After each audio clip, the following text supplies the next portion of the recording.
acho o Lourenço, assim, pura ficção. Esquisito, que acha tudo esquisito.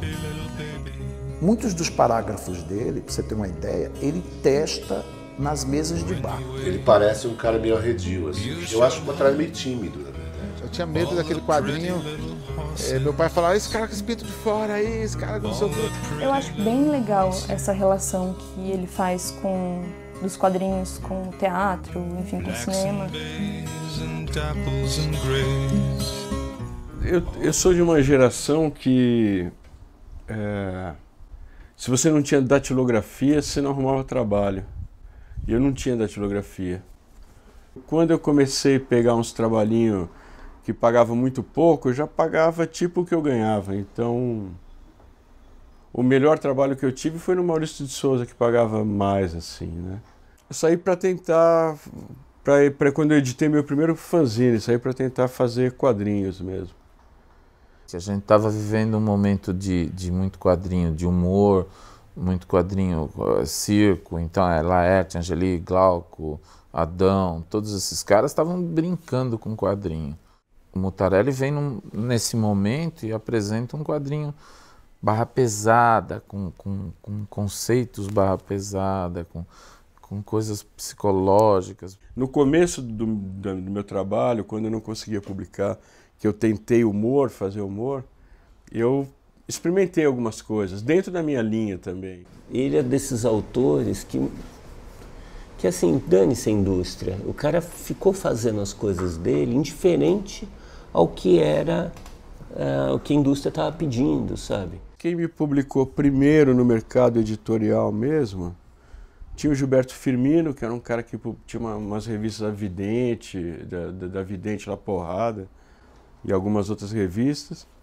E depois foi o Zimbres e o Rogério de Campos, no Animal, que me publicaram no Mal, né, no suplemento lá.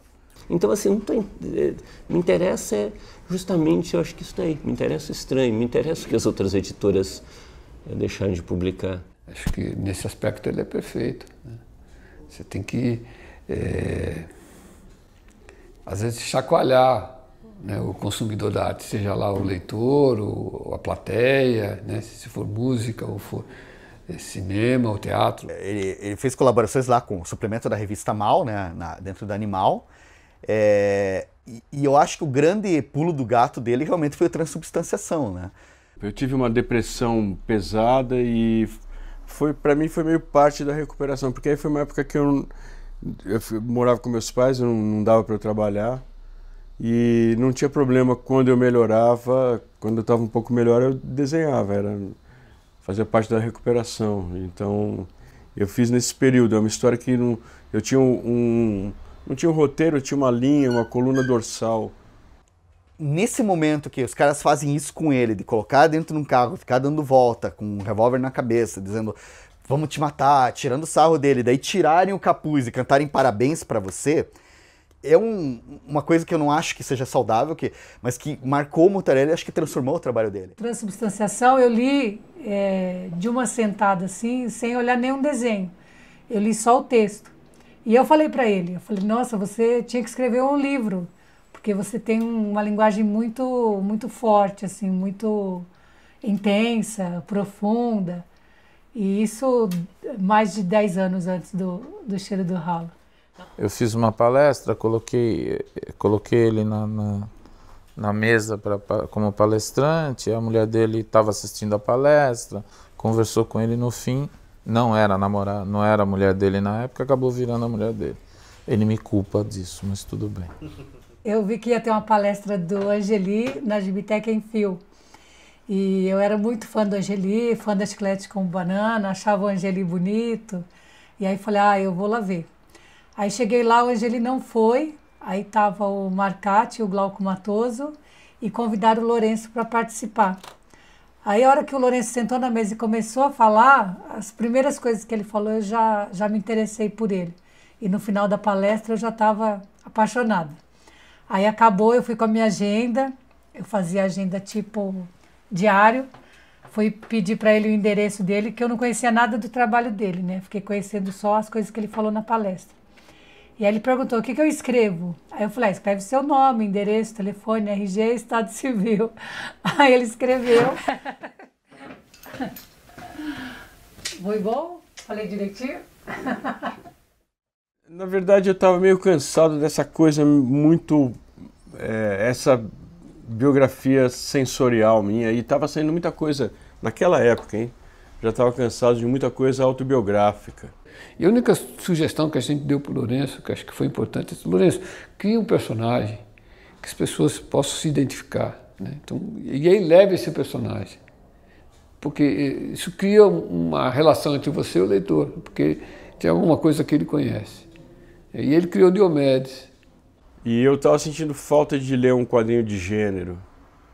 E pensei em fazer alguma coisa para experimentar. Eu falo nos cursos que eu dou de quadrinhos, quando eu dou, que foi uma espécie de doutorado da minha carreira, o Diomedes. O Diomedes, que é uma figura que, se você para para pensar, eu acho que ele é um ponto alto do humor do Lourenço Mutarelli, porque o Diomedes ele tem toda uma tragédia, ele tem toda uma questão nihilista, existencial, assim. O Diomedes é um cara absurdamente antipático. Tipo, você vai lendo o Diomedes e fala assim, cara, esse cara é um cuzão, velho. Esse cara é um cuzão. E não tem como não, tipo, se sensibilizar com ele, tipo, entender que, porra, que ele é um cara que tá só tentando sobreviver e, meu, o cara nunca resolveu um caso, saca? Eu detestei o personagem. Falei, nossa, esse personagem tem nada a ver com o seu universo. É muito fora das coisas que você fala, das coisas que eu gosto de ouvir no trabalho dele. E foi o maior sucesso dele em quadrinhos, foi o Diomedes. Se você for olhar, o Diomedes ele já está muito mais refinado, ele já está com umas sutilezas maiores. É a mensagem dele, só que ele está ganhando um outro estilo. E daí é legal ver ele ganhando essa desenvoltura, ele se batendo. Se batendo com os problemas da linguagem, superando e se entendendo e lidando com isso, né? Ele pega o herói e acaba com aquela imagem que a gente tem, né, do herói bonito, forte, independente, com ideias boas, generoso. O Diomedes foge totalmente desse estereótipo. Os prêmios que eu ganhei, primeiro que eu não tenho nenhum prêmio. Eu dei todos, a SUI, andei para a SUI, andei para a Takai, porque eles acham bonitos. Eu não tenho nem do Portugal Telecom. Eu não... O prêmio, eu já fui júri, é uma coisa muito relativa. O prêmio bom é prêmio em dinheiro. É o melhor prêmio que tem, quando é em dinheiro, aí é bom. Troféu, então, não... Tem prêmio que é legal ganhar, sei lá, mas prêmio de quadrinhos, eu ganhava... Todos os álbuns meus ganhavam prêmio. Ele me deu um prêmio do Diomedes, que é um HQ Mix, que é uma estátua do Diomedes, ele me deu recentemente. Ele ia me dar todos os HQ Mix, eu falei, não, Lourenço, espera aí e tal. E ele, não, eu vou te dar, eu vou dar para qualquer um. Uma pessoa que tem um mínimo de senso, né, artístico, um mínimo de generosidade literária, vai reconhecer no Mutarelli, né, e no Cheiro do Ralo, uma obra substancial. É um livro assim que eu digo, caramba, é um livro que chega fininho e que vem dizer a que veio. Tamanha originalidade, tamanho humor. Daí o sucesso do Cheiro do Ralo, daí a repercussão do filme, e daí como o Mutarelli chegou na literatura, né, trazendo esse pulso, essa fortaleza viva, né, do texto dele, da linguagem dele. Eu estava muito cansado de imagem, aí eu li o Capão Pecado do Ferrez, eu sempre li muito, mas o Ferrez, me falaram do Ferrez, eu não conhecia ele na época, e ele dedica o livro a algumas pessoas, entre elas ele dedica a mim, aí eu li o livro, e foi quando eu percebi que quando eu leio, quando eu estou lendo, é a simulação ou a emulação mais próxima da realidade que tem. E aí quando eu comprei o primeiro exemplar, eu falei, nossa, mano, tem meu nome aqui, o cara devolvendo pra mim, isso é louco. E eu me deu muita vontade de experimentar isso. E como o Ferrez escreve de uma forma rápida e boa e fácil, eu fiquei com muita vontade de tentar fazer isso, evocar as imagens através da palavra. Ele me ligou, oi Bressani, depois de um carnaval, assim, escrevi um livro. Falei, pô, legal escrever um livro. Comecei a escrever durante o carnaval aqui, tava vendo umas bundas. na televisão, aí eu tive uma ideia e escrevi. Escrevi em 4 dias, cara. Falei, como assim você escreveu em 4 dias, né? Escrevi em 4 dias. Aí ele tinha escrito O Cheiro do Ralo. Daí ele começa a escrever naquele ritmo lá de diálogo, de história em quadrinho que funciona, que é um tesão, assim. Daí ele tem aquela... Aí ele manda, acho que a Lucimar chega, lê, gosta. O Cheiro do Ralo não me surpreendeu. Para mim foi uma consequência do trabalho que ele vinha desenvolvendo nos quadrinhos. E foi muito bom fazer aquilo, foi muito... Só que eu não sabia, né, se a minha editora não quis publicar, porque falou que meu público só queria quadrinhos e tal. Só que o Arnaldo Antunes leu e mandou um e-mail, aí eles falaram, se ele deixar publicar o e-mail, a gente publica o livro. Então só saiu por causa disso o Cheiro do Ralo. O livro chegou aqui, a gente colocou no processo normal de publicação, né? A gente nem atrasou, nem adiantou, né? A gente, ok, está aqui, entra no processo normal. Só isso, mas nenhum estranhamento. Até porque a gente já tinha publicado, né? A literatura também. A literatura foi... Primeiro ser aceito no meio, né? Por caras que eu tenho um profundo respeito. Ferrez, Marçal Aquino, Marcelino Freire. Ele se sentiu acolhido, ele se sentiu, seja bem-vindo. Quando o Cheiro do Ralo surgiu, volta a dizer, a gente leu ali naquele circuito e a gente começou um a indicar para o outro o livro dele. E a falar, sempre que tinha oportunidade, da alegria e da surpresa que foi essa obra ter aparecido na literatura contemporânea, né? Eu chamo o Lourenço de pai. Quando eu escrevo para ele, eu falo, e aí pai, tá suave? Entendeu? Quando eu vou ver ele, a gente se encontra para sair junto, vamos na loja de disco, vamos alguma coisa. E o Marçal me introduziu esse livro, falou por telefone, Heitor, li um livro aqui que, a sua cara, e acho que você vai gostar muito, pode ser um bom segundo roteiro para a gente fazer junto. Aí eu falei, Marçal, como é que é o nome? Ele falou, chama Cheiro do Ralo. Na hora que ele falou esse nome, eu falei, como?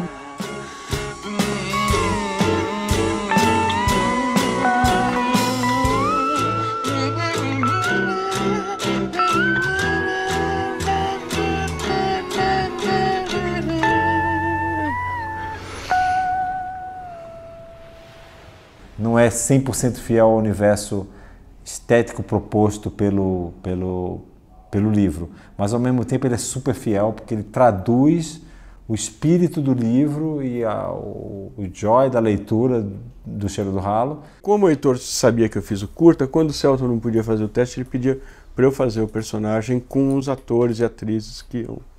E aí ele gostava do que ele via e falou, escolhe um personagem. Eu falei, não, escolhe aí. Aí ele chamou o segurança, por causa do meu porte físico. E aí foi muito divertido fazer. Girafa faria isso? Pescoçuda do caralho? Baleia faria isso? Não, ia deixar tudo molhado.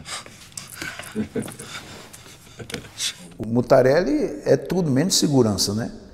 Você observa aquele cara magrinho, aquele cara ali e tal, mas ele conseguiu dar àquele personagem uma fragilidade muito forte. Um cara dissimulado, o olhar dele e tal, que nos colocava medo. Então ali eu não via o Mutarelli, ali eu via o segurança, um segurança muito malandro. E o Lourenço também cria personagens e personas, e acho que tem ali uma multiplicidade de personalidades dentro dele mesmo. Então, assim, escolheu um e foi, ele é divertido. Eu participei de muita coisa, né, que eu falei, a única coisa que eu falei, tem que pôr no contrato, é que no dia que for fazer a seleção da bunda, eu quero estar lá num cantinho, não vou nem opinar, mas eu quero estar lá. Lourenço, por favor. A bunda foi o cast mais divertido de todos, né? Porque, assim, a gente tinha que falar bunda como você está falando de cotovelo, né? Ou de, sei lá, qualquer característica física. Mas era a melhor bunda que a gente tinha no conjunto. Bunda e uma fragilidade, uma coisa na interpretação, era melhor. Ela tem uma coisa frágil ali, ela tem É uma puta atriz também, né?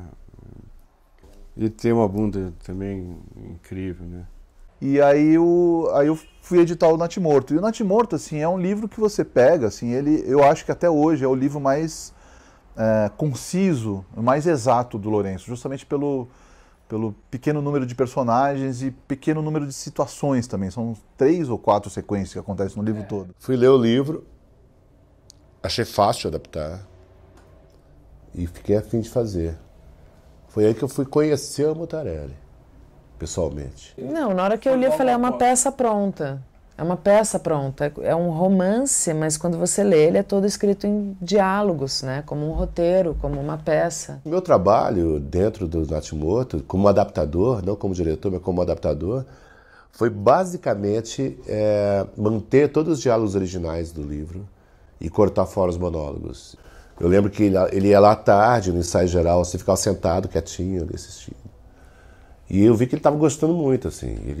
Ele gostou bastante mesmo. Gostou muito do Nilton fazendo, a escolha para o Nilton Bicudo fazer, que era perfeita, eu acho. Ah, Manu já sacava o Mutarelli faz tempo, estava com os direitos da peça, e da peça não, da obra, e do romance, e aí ela já sabia que tinha a ver, que podia ser um tipo de um alter ego mesmo dele.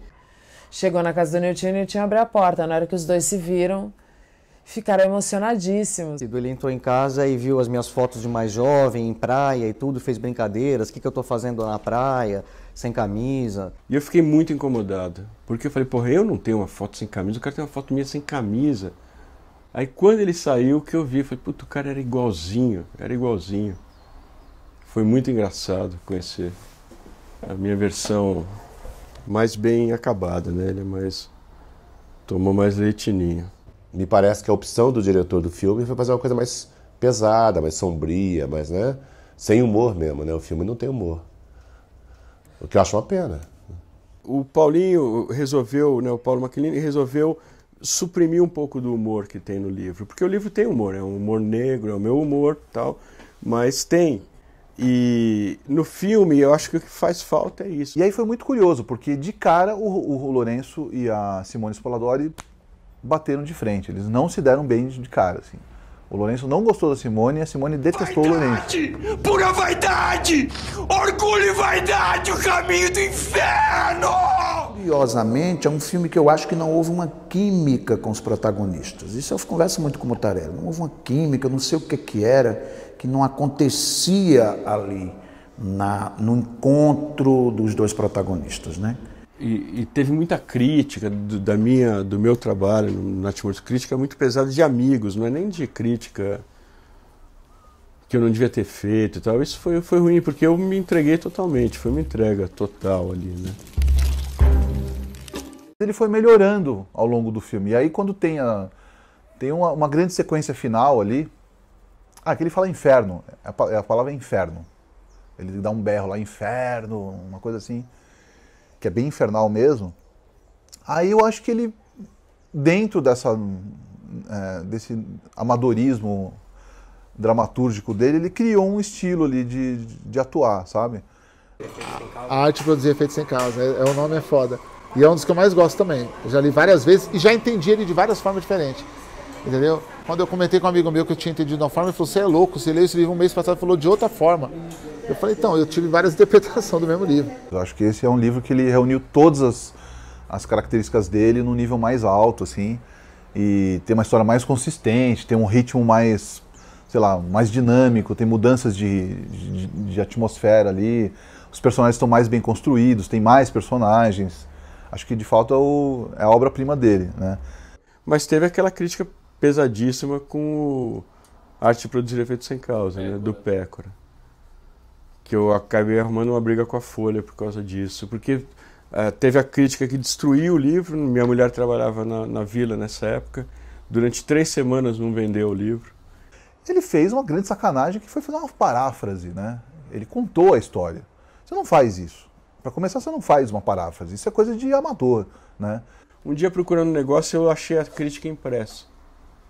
E aí, lendo ela impressa, ela me atingiu. E me atingiu porque Porque eu achei ela... Pô, primeiro, a chamada é Livro de Mutarelli é um gibi ruim. Ele foi desleixado, ele foi vagabundo nesse sentido. E outra foi de ter lido o livro a partir de um ponto de vista de literatura que não é o ponto de vista de literatura que o Lourenço escreve.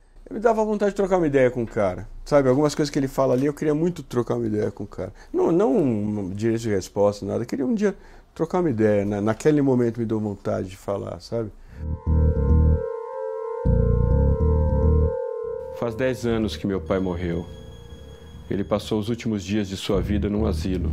Um pouco antes de meu pai se encontrar com o ET, quem morreu foi minha mãe. O meu editor na época, quando eles me chantagearam a fazer o quadrinho, que eu não queria fazer quadrinho, por isso que eu não fiz quadrinho. Nossa, isso é danado. Eu fiz um desenho por página, para não ser quadrinho, que era a minha vingança. Ele falou assim, não, fizeram uma proposta que não dá para recusar. E aí ele tinha falado um pouco antes, ele falou para mim assim, mas ó, você fala demais do seu pai. Não, mentira, você não vai chupar gelo agora, meu. Quer chupar? Ó, já lambeu, já era. Vai lá. Esse é o uísque, bom, aqui ó, esse é melhor. Então, ele falou, você fala muito do seu pai, fala muito do William Burroughs. Você precisa parar de falar do seu pai e falar do Burroughs, para de falar deles. Eu falei, legal. Aí faz o quadrinho, eu falei, vou fazer. Aí o quadrinho que eu fiz era um quadrinho para não vender, que chama Quando Meu Pai, que eles não queriam que eu falasse de pai, se encontrou com o ET fazia um dia quente. E o pai é o William Burroughs. E aí eu fiz um livro que quando você abre a primeira página, é um velhinho falando com o ET, calorão, hein?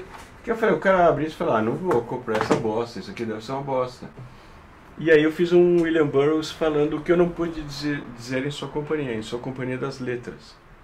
Porque eles achavam que eu falava muito dos dois. E eu falo isso no Abdera também, que o meu editor falou pra eu não falar. Não falar.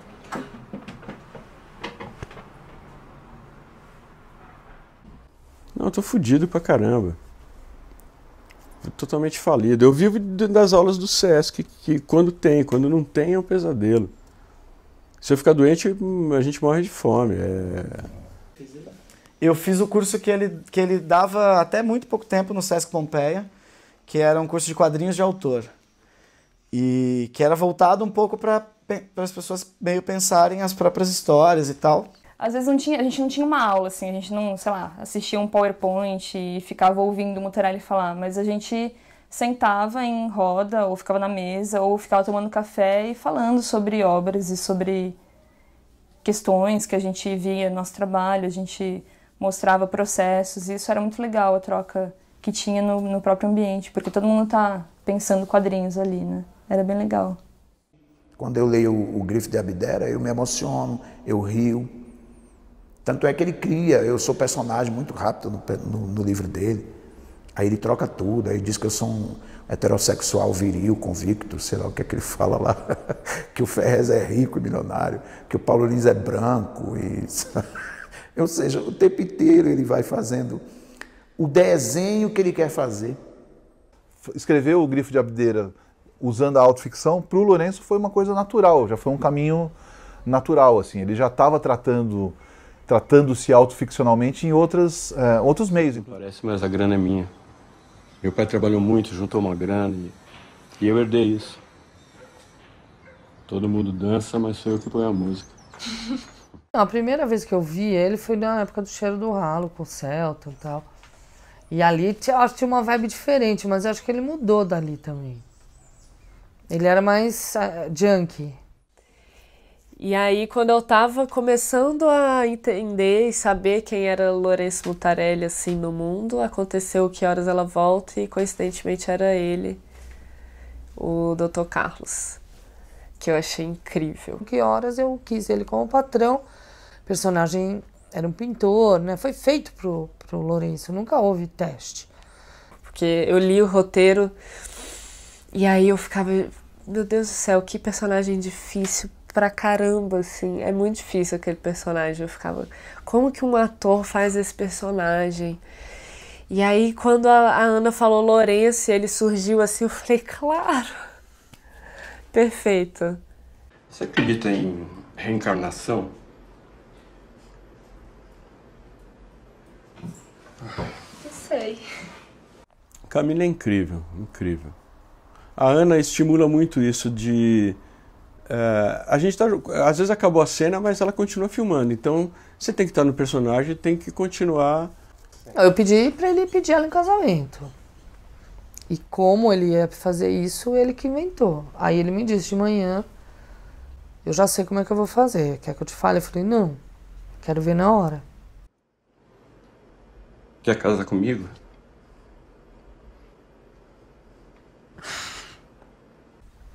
E aí veio aquilo, que é exatamente o que tá no filme.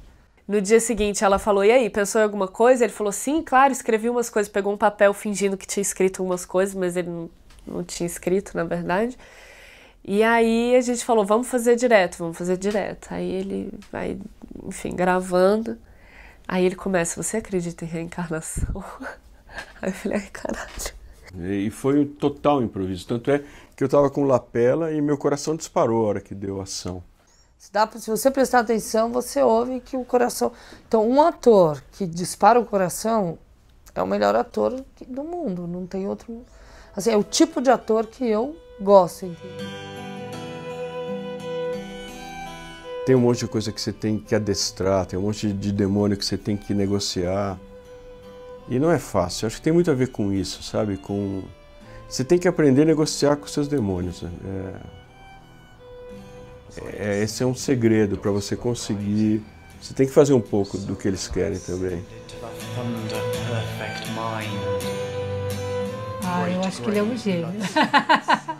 Eu acho que daqui a 50, 100 anos ele vai ser reconhecido como um Drummond, um Vinícius de Moraes, um Machado de Assis. Eu acho que vai ser um dos grandes nomes da literatura brasileira. Ele é um solitário, eu acho. Né? Ele é um cara único. Né? Ele não está ligado a movimentos. Né? Ele tem uma arte, um discurso, uma personalidade muito própria, assim, né?